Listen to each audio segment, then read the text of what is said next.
우리가 적반하장이다 이런 얘기를 많이 들어봤는데 본인의 잘못은 전혀 생각하지 않고 천연덕스럽게 거짓말하는 폭력 남편 때문에 고민이다. 이런 한 주부 아내의 사연입니다. 그래서 우리가 함께할 두 번째 주제는 바로 이겁니다. 가정폭력 쓴 남편 자꾸만 거짓말해요. 이 사연 꽁트로 먼저 만나보시죠. 생각해보면 남편과의 결혼 생활은 15년 내내 악몽 그 자체였습니다. 남편은 신혼 초부터 술에 취하며 물건을 집어던지거나 폭행은 기본이었고요. 아이들 앞에서도 예외는 없었죠. 하지만 아이들을 생각해 이혼만은 할 수 없었던 저는 결혼 생활 내내 참고 살아야 했습니다. 며칠 전까진 말이죠. 자기 또 술 마신 거야? 아니 술 안 마신다는 각서 쓴 지 며칠 됐다고 또 술을 마셔. 마 이제 하늘 같은 가장이 말이야. 가장이 막간일이 힘들어서 술도 좀 마시고 그러는 거지. 여자가 말이 많어. 당신 술 먹고 행패부는 게 우리가 하루 이틀이야?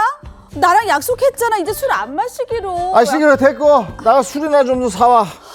여보, 동희 아빠, 제발 우리 이제 평범하게 살아봐요. 아 오늘따라 이놈이 예편나 이렇게 말이 많어. 너 오늘 한번 죽어볼래? 동희 아빠 제발 여보. 그렇게 전 남편의 주사와 폭행에 도망치듯 집을 떠나야 했고요. 4개월 동안 여성 쉼터를 전전하며 살아야 했습니다. 남편의 폭력도 견딜 수 없었지만 저를 더 분노하게 하는 건 남편의 새빨간 거짓말이었습니다. 여보? 아니 뭐가 그렇게 서운하다고 집을 나갔어? 아니 아이들이 엄마 보고 싶다고 하루에도 몇 번씩 울고 난리인데 아 당신 왜 그래? 아이들 생각해서라도 이제 집에 돌아와야지. 이게 뭐야 지금? 이 인간이 대체 뭐라고 하는 거야? 야, 이 인간아. 당신이 술 먹고 때려서 집 나간 거지. 내가 나가고 싶어서 나갔냐? 네가 자기 집이라고 나가라고 소리칠 때 언제야 또? 아니 그때 당신이 진짜 화가 나면 꼭 그렇게 없는 사실 지어내고 어머. 얘기하고 그러더라. 어머머머. 아이 그래 알았어. 일단 집으로 돌아오기만 하면 내가 당신이 원하는 대로 다 해줄게. 어? 내가 때렸다고 하길 원해? 알았어. 내가 그럼 몇 번이고 그렇게 얘기해줄게. 제발 집으로 돌아와. 아이들 생각해야지. 세상에 가증스러워. 남편이 이렇게 시도 때도 없이 거짓으로 문자와 전화를 하고 있습니다. 자신의 폭행은 없었던 일인 양 모든 책임이 다 저에게 있는 것처럼 거짓 문자를 남기는 남편. 전 대체 어떻게 해야 될까요? 목소리 톤이 달라질 때 무서울 정도예요. 그죠? 반전 영화죠. 보기 싫어. 뭐 아무래도 이게 소송으로 들어가면 유책 배우자가 되면 소송에 불리할 것 같으니까 네. 이게 증거를 차곡차곡 쌓아놓는 것 같아요. 맞아. 이 사연에 대해서 잠깐 좀 말씀드리겠습니다. 이게 40대 여성 A씨의 사연인데요. 남편과 15년간 결혼 생활을 유지했던 이 A씨에게는 10대 남매 둘이 있었습니다. 남편은 신혼 초부터 주사가 심해서 취하면 물건 집어 던지고 A씨에게 폭언과 폭행 이거를 일삼았는데 작년 11월에도 남편 A씨가 목을 조르고 또 벽을 밀쳐서 목숨의 위협을 느낄 정도로 큰 폭행이 있었는데요.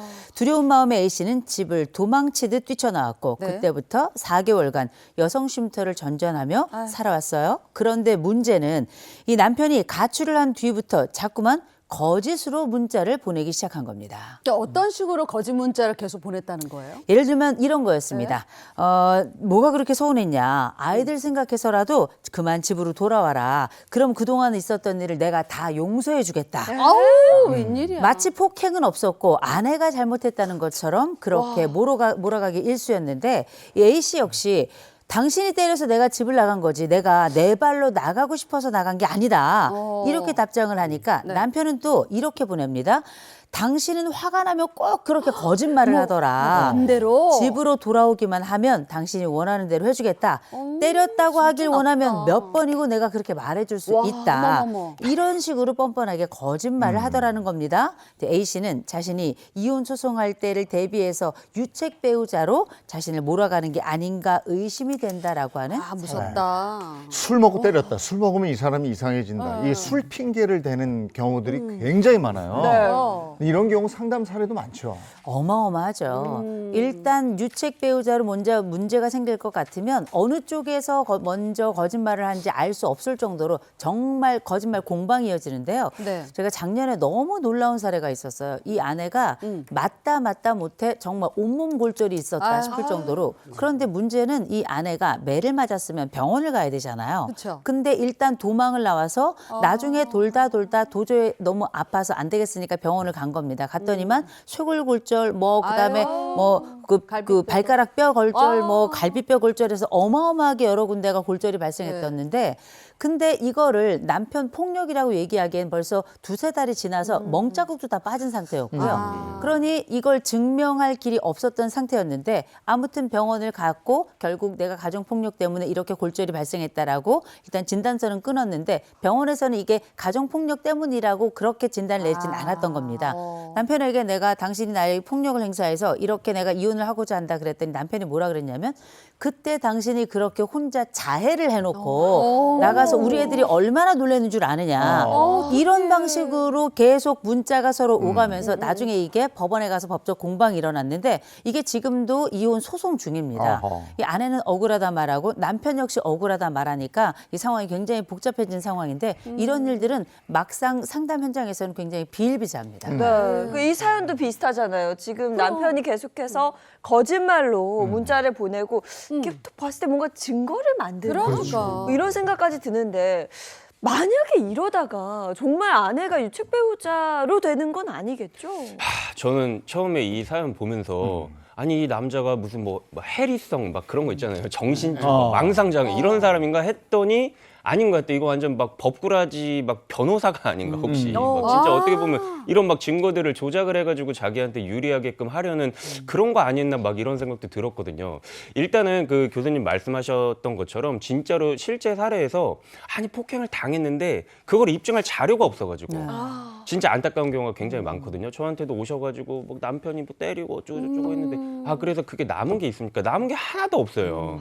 그래서 그런 부분에 있어서는 결국에는 우리가 법원에서 상대방의 유착성을 주장을 해가지고 이혼을 하려면 내가 그걸 입증해야 되는데 입증이 어렵다는 문제가 있거든요. 그래서 이런 좀 부당한 일을 겪으셨으면은 그 당시에 좀 즉시 증거를 만드시는 게 되게 중요할 것 같아요. 뭐 내가 폭행을 당했다, 뭐 상해를 입었다라고 하면은 즉시 병원을 가신다라거나 그래야 돼. 아니면은 그런 부분들 있잖아요. 내가 폭행을 당했으면 막 이런 사실에 대해서 가까운 지인이나 뭐 우리 가족이나 이런 사람들한테 알리거나 막 메시지를 보내거나 이런 일도 있을 수 있잖아요. 예, 맞아요. 그러면 그 사람들한테 진술서 같은 거를 받을 그러네요. 수도 있고 그리고 진짜 심각한 폭행을 입었다라거나 하면은 위급하게 112 같은 데 신고할 수도 네, 있거든요. 맞아. 그러면 그 신고 기록을 우리가 확보해 놓는 방법 남죠. 같은 게 있을 네. 수도 있고 그리고 상담 같은 것도 받으실 수 있잖아요. 네. 상담 같은 거 받으시면 그 상담 내역이나 아니면은 뭐 진료 내역이나 이런 것들을 좀 미리미리 이런 거를 우리가 확보를 해 놓는다거나 정 안 되면 블로그 같은 데다가 아니면 일기장 같은 일기장 이런 데다가 것처럼. 좀 상세하게 적어 놓으시는 거예요. 그거를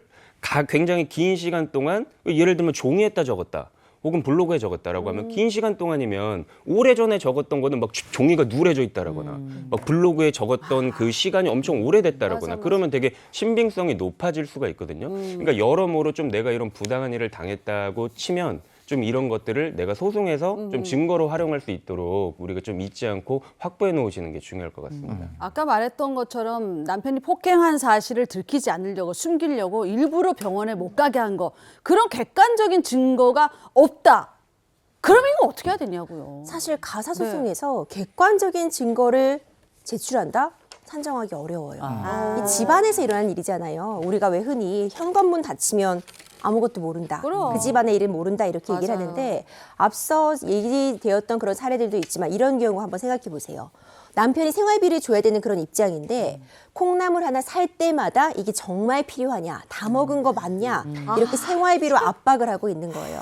아이 색연필 한번 사주려면 색연필 다 쓴 거 가져와라. 다른 색연필은 없냐, 왜 필요하냐, 누가 가져오라 그랬냐 이렇게 부인을 압박하는 거죠. 정말 우와. 살 수가 없잖아요. 그쵸. 그런데 이거 증거 남을까요? 안 없을 남죠. 것 같아. 쉽지 않습니다. 이럴 때 사실 객관적인 증거를 가져오라고 하는 게 어려울 수 있어요. 이럴 때 사실 가사조사 제도 이용해 볼 수 있습니다. 그러니까 이혼 소송 중에 재판관의 명령으로 가사조사관이 직접 이 양 당사자를 면담을 진행을 하는 겁니다. 그러면 여러 가지 이야기를 들을 수 있고 이런 상황들을 적어도 충실하게 조사관 앞에서 이야기를 할 수 있는 거예요. 그럼 이때 만들어진 자료를 가지고 소송에서 유리한 증거로 사용할 수는 있습니다. 근데 물론 이 과정에서도 어느 정도 이런 부분들을 입증할 만한 증거는 필요하다고 볼 수 있어요. 매번 뭐 생활비를 타서 써야 되는 그런 상황이라던가 이런 부분들은 뭐 통장 잔고나 뭐 계좌 내역서 이런 부분으로 입증할 필요가 있겠지만 적어도 이 가사 조사관은 처음부터 끝까지 내 이야기를 들어주고 만약 우리 사연으로 돌아와서 남편이 지금 거짓말을 하고 있는 거잖아요. 그럼 양쪽 이야기를 모두 들어보면 증언의 신빙성, 진술의 신빙성이라는 게 드러납니다. 진실을 말하는 사람은 일관될 수밖에 없어요. 그런데 거짓을 말하는 상황은 계속 얘기를 하다 보면 달라지죠. 그렇죠. 말이 바뀌고 모순점이 등장하게 됩니다. 이런 부분들을 조사관이 확인할 수 있기 때문에 조사 제도를 좀 적극적으로 이용하시기를 추천드리고요. 다만 이 가사 조사를 통해 얻어진 자료만으로 또 바로 한쪽이 유책 배우자다 이렇게 인정되는 것은 아닙니다. 결국 증거 싸움이라고 볼 수 있기 때문에 평소에 이런 부분들을 조금 더 확인을 해두시고 증거를 미리미리 모아두시는 게 매우 중요합니다. 그러면 어쨌든 그런 증거들을 꼬박꼬박 모아두면 남편의 주사 폭력 때문에 이혼을 한다고 했을 때 그게 이제 당연히 유책 배우자는 남편이 되겠죠. 그러니까 유책은 우리가 봤을 때 누가 봐도 남편 남편이죠. 측에 있죠. 네. 근데 우리가 계속 얘기하는 게 이거를 어떻게 거짓말할 경우에 입증을 하느냐 이런 부분이잖아요. 네네. 그래서 우리가 이런 것도 생각을 해볼 수 있을 것 같아요.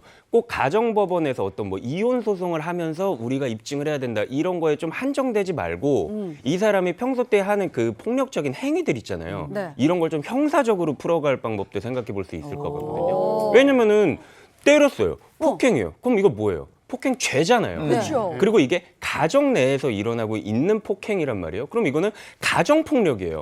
이거는 가정폭력에 관한 특별법으로 의율이 된단 말이에요. 예를 들어서 이런 거예요.